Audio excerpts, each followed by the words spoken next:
It's the day before Mother's Day in 2022, and Cari is going to be here. We're babysitting James and his brother Logan. And so James and I are out here looking for some flowers that we can pick. And it's been a dry year and a lot of things are already spent, but there's lots of Cleveland sage for sure. So let's go around this way, James.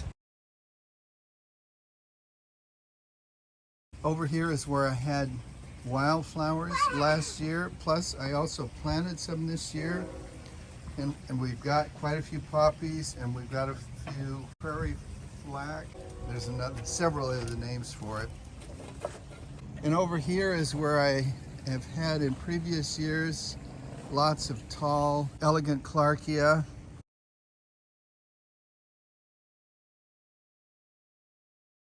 And as you can see, I've got just a little bit right there, not enough for a cut flower. I've got some Bluegilia, I think it is, or Globegilia, but they're pretty much spent. But I do have this. Even the Mexican bush sage is not looking really all that great, but I got a couple of yellows there. I got a couple of yellows there. I got some of those that looks like they'll do. They don't look like they're too spent. So there's some possibilities.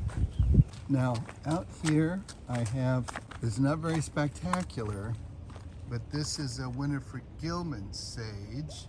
I do have one over in another spot that I think is a little bit better. This one has a bunch of blossoms on it. We can have a little microclimate discussion here about this one. Notice how this one is leaning. That's because of this. And so it cuts off all the afternoon sun, and so it leans towards the morning sun. Last year I had much more profuse blossoms on the Verde. This year, not quite so much on either one of them. Maybe I can find something there, but I'm not sure. The woolly blue curls is spent. The verbena de la Mina is spent. The St. Catherine's lace, it hasn't yet blossomed. But we do have a few things here with the desert Globemallow. So we might be able to work that in.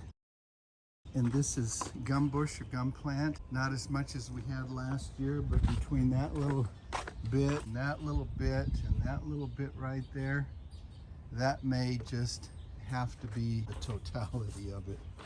What else have we got? I think that's basically it. Okay, James, what do you think? Have we covered everything?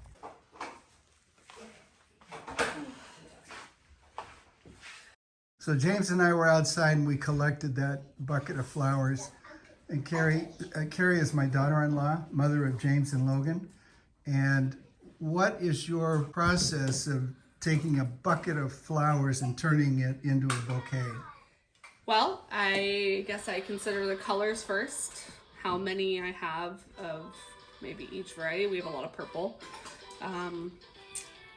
What is going to be complementary, perhaps, to the blooms that I'm using, as far as the quantity or the arrangement of the flowers. I also look for things that have structural integrity, especially for like an open vase like this, where the plant body itself creates stability within the bouquet. So I actually have some, stabilizers, so to speak. But then I kind of just go for it. Wildflower bouquets are wild. So yeah, there's a lot of fun. There's no need for control when it comes to... It can be sort of spontaneous. It can be very spontaneous. And it kind of has to be, to be honest.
James, let me see your face.